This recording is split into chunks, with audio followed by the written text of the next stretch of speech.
The Third Silesian War, 1756-1763, was a war fought by Prussia against Austria and its allies, which confirmed Prussia's control over Silesia, now in southwestern Poland.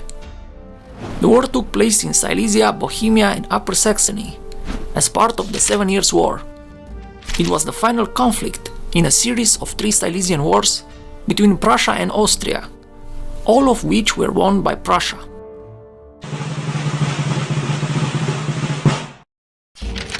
The 7 Years' War in Central Europe was fueled by unresolved conflicts from the War of the Austrian Succession. Empress Maria Theresa of Austria sought to retake Silesia from Prussia, while Prussia's king, Frederick II, wanted to maintain control. The Treaty of Aix-la-Chapelle has confirmed Prussia's sovereignty, but Austria refused to ratify it. In 1746, Austria formed an alliance with Russia, known as the Treaty of Two Empresses, which guaranteed Russian support for Austria's claims in Silesia. In 1750, Britain joined the anti-Prussian alliance in return for guarantees of Austrian and Russian support. Meanwhile, Austria began to form an alliance with France, its longtime rival, which further complicated the situation. Alarmed by this encirclement, Prussia negotiated in 1756 an alliance with Great Britain, known as the Convention of Westminster, in which Prussia agreed to protect Hanover from French attack in exchange for Britain's withdrawal of its offer of military subsidies to Russia. This move created a new Anglo-Prussian alliance and angered France. Austria then turned to France for help, and the two countries signed the First Treaty of Versailles in May 1756. This series of political maneuvers became known as the Diplomatic Revolution. Prussia, upset by Britain's withdrawal of its promised subsidies, also joined the anti-Prussian alliance. As Austria and Russia made open preparations for renewed war, Frederick became convinced that Prussia would be attacked in early 1757, so he decided to take action first. He came up with a 3-part plan to defend himself.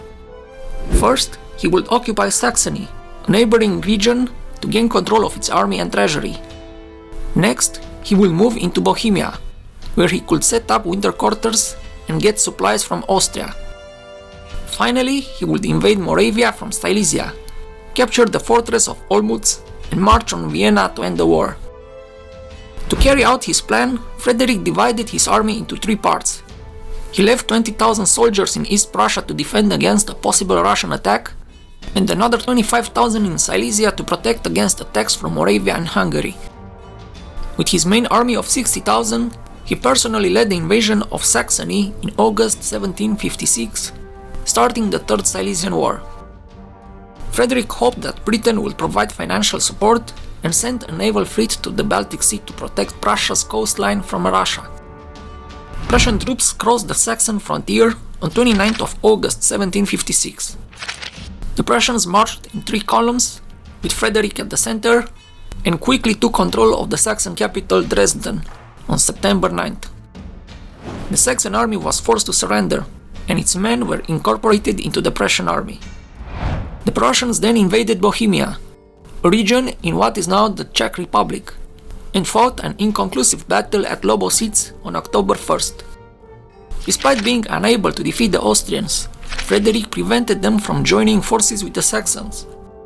The Prussians managed to take control of Saxony in October, and the Saxon elector, Frederick Augustus II, was captured and later allowed to return to Poland.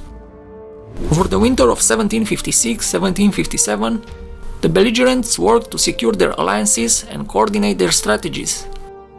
The Holy Roman Empire declared war on Prussia, and the French agreed to contribute 129,000 soldiers to the fight. Austria promised that after the victory was won, it would grant France control of the Austrian Netherlands. The Austrian coalition, including France, Russia, and Sweden, set a goal of partitioning Prussia, while the British Parliament promised support to the Prussians. In the spring of 1757, Frederick decided to invade Bohemia again, hoping to engage the Austrians before French or Russian forces could arrive. The Prussians advanced on Prague, but the Austrians were able to retreat to the fortified city, which the Prussians then besieged. During the battle, the Austrian Field Marshal Browne and the Prussian Field Marshal Kurt von Schwerin were killed. The Prussians were forced to divide their forces, and the Austrians were able to relieve the city and defeat the Prussians at the Battle of Kolin on June 18th. Meanwhile, Russia and Sweden declared war on Prussia, with Russia invading East Prussia and Sweden invading Prussian Pomerania. The Prussians were forced to defend their territories on multiple fronts, reducing their ability to fight in Bohemia and Silesia. In the fall of 1757, the Prussians suffered a series of setbacks, including the Battle of Moys in Upper Lusatia, where they were defeated by the Austrians, and the short occupation of Berlin by Hungarian Count Andras Hadik.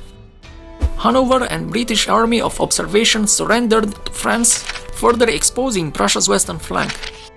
However, the Prussians were able to win a decisive victory at the Battle of Rosbach in Saxony on November 5th, defeating a much larger Franco-German force. The Prussians followed up this victory with another win at the Battle of Leuthen on December 5th, defeating a massive Austrian army and regaining control of Silesia. The Austrian commander, Prince Charles, was replaced with Count Leopold von Daun, and the Prussians were able to drive the Austrians back into Bohemia. Despite these victories, the war was far from over. Prussia's treasury was exhausted, and the country was forced to devalue its currency and impose new taxes on Saxony and the Catholic Church to raise funds for the war effort. Meanwhile, Frederick's army drove the Swedes out of Swedish Pomerania and blocked their capital, Stralsund, through the winter. Also, Prince Ferdinand's winter offensives freed Hanover from French occupation and secured Prussia's west side for the rest of the war. In January 1758, a Russian army led by Count William Fermor invaded East Prussia, and the Prussian troops couldn't stop them. Frederick decided to give up the province and focus on fighting the Austrians in Silesia. He wanted to win a big battle to force them to negotiate peace. Meanwhile, France reduced its support to the Austrian coalition, and Prince Ferdinand's army pushed the French out of northern Germany. Britain and Prussia finally agreed on an alliance, with Britain promising to send money and troops to help Prussia. Frederick then invaded Moravia, aiming to capture the fortified city of Olmütz. However, the siege was slow and difficult, and the Prussian army ultimately had to withdraw after the supply convoy was destroyed. Frederick then led his army north to fight the Russians, who were approaching Brandenburg. The Prussians fought the Russians at the Battle of Zorndorf, where both sides suffered heavy losses. The Prussians then marched back to Saxony, where they fought the Austrians at the Battle of Hochkirch in Lusatia, losing many supplies and the Field Marshal Edward Keith. After these battles, the Russian army retreated across the Vistula, and the Austrians withdrew to Bohemia for the winter. The Prussians rebuilt their army in Saxony and Silesia, while the Swedes, after a short offensive, withdrew their army to Swedish Pomerania for the winter. The war had reached a stalemate, with neither side able to make significant gains. In April 1759, Frederick led his main army from Saxony into Lower Silesia to keep the Russian army in Poland separated from the Austrians. Meanwhile, Frederick's younger brother, Prince Henry, stayed in Saxony to attack the Austrians and won some small battles. The Russians advanced west, and on July 23rd, they defeated the Prussians at the Battle of Kay. Frederick joined his forces with the survivors of the Battle of Kay to face the Russians, who were only 80 kilometers from Berlin. On August 12th, the Prussians attacked the Russian position at Kunersdorf, but they were severely defeated.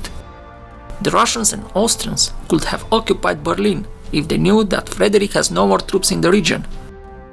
Later, Frederick named this event the Miracle of the House of Brandenburg. The Prussians regrouped, and the Russians and Austrians eventually withdrew into Silesia. The Austrians then occupied Saxony, but Prince Henry's forces fought back and won some battles, making the Austrians to leave Silesia and the Russians to retreat to Poland for the winter. The Prussians continued to rebuild their army, but they suffered some losses, including the surrender of a Prussian corps at the Battle of Maxen in November. In 1760, the war continued with an Austrian attack in Silesia. Baron Lauden's Austrian forces besieged Glatz, and the La Motte Fork Prussian force was defeated at the Battle of Landeshut. Frederick led his army back into Saxony to attack Dresden, but Daun's army forced them to withdraw.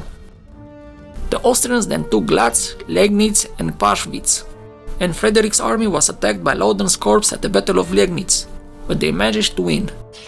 This victory restored Prussian control of Lower Silesia. In September, the Prussians and Austrians skirmished in Silesia, while the Russians were still in western Poland. In October, a Russian corps briefly occupied Berlin, but soon pulled back. The main Prussian and Austrian armies finally faced each other at the Battle of Torgau, which was very costly for both sides. The Prussians claimed victory, but both armies were badly weakened. By early 1761, both sides in the war were struggling with limited resources. Prussia had only 104,000 soldiers left, many of them new recruits, and lacked basic supplies like muskets. The Prussian army was no longer strong enough to launch a major attack, and the kingdom's situation was desperate. Austria's finances were also in trouble, and cooperation with Russia was breaking down. In April, Russian Marshal Alexander Buturlin and Austrian forces started moving into southern Silesia. The Prussians defended the area around Schweidnitz, but eventually fell back to winter quarters in northern Silesia and Brandenburg. Meanwhile, Russian forces besieged the Prussian port of Kolberg and finally captured it in December. This gave Russia a way to supply its armies by sea, which could change the balance of power in the war. In 1762, Prussia was on the brink of collapse, with only 60,000 soldiers left and the British threatening to withdraw their support. But another miracle saved the Prussians, when the sudden death of Russian Empress Elizabeth changed everything. Her nephew, Emperor Peter III, became a strong admirer of Frederick's and immediately reversed Elizabeth's foreign policy, ordering a ceasefire with Prussia. In March, Peter agreed to an armistice with Prussia, lifting the Russian occupation of East Prussia and Pomerania. On May 15th, Russia and Prussia formally ended their war with the Treaty of St. Petersburg, confirming Prussia's pre-war borders. Peter even placed 18,000 Russian troops under Frederick's command, saving Prussia from collapse. Meanwhile, France had become exhausted from the war and realized it was unlikely to gain the Austrian Netherlands. Austria was virtually bankrupt, and King Louis agreed to a ceasefire with Frederick, ending France's involvement in the war. With its flank secured, Prussia concentrated on fighting Austria. Despite the loss of Russian support after Peter's deposition, the Prussians engaged the Austrians in the Battle of Burkersdorf in July and recovered most of Silesia. The Prussians then besieged and recaptured Schweidnitz and eventually occupied most of Saxony after winning the Battle of Freiburg in late October. By the end of 1762, Prussia had recovered most of Silesia from Austria and controlled most of Saxony outside of Dresden. Austria still held Dresden and parts of Saxony and Silesia. The two sides had fought to a stalemate, with Prussia devastated by the war and Austria facing a financial crisis. In November, Maria Theresa proposed peace talks, which Frederick agreed to. On November 24th, they declared an armistice and formal talks began in December. The negotiators met at Hubertusburg Palace to discuss terms of peace. The Treaty of Hubertusburg, signed on February 15, 1763, marked the end of the Third Silesian War. Austria would withdraw from Glatz, giving Prussia full control of Silesia in exchange for Prussia's evacuation of Saxony. The borders will return to what they were before the war. Prussia became a powerful country in Europe after the war, recognized as the leader of Protestant Germany. The kingdom kept control of Silesia, and Frederick the Great's reputation grew. Despite being attacked by multiple powerful enemies, Prussia managed to defend itself, which was seen as a miracle by other countries. After the war, many countries sent officers to Prussia to learn from its strong military. However, the war left Prussia with a devastated economy and population, and Frederick had to repair the damage. He encouraged Protestant refugees to move to Prussia and establish a basic social welfare system for veterans. The state also worked to stabilize food prices and alleviate grain shortages. On the other hand, Austria was left deeply in debt and its military was weakened. Although it didn't gain any new territory, it preserved Saxony from Prussian control and its military performed better than before. The war led to significant reforms in Austria, including centralized administrative bodies, improved tax collection, and the establishment of a common code of laws. The country also worked to increase education and restrict forced labor. These reforms helped Austria to modernize and prepare for future conflicts with Prussia.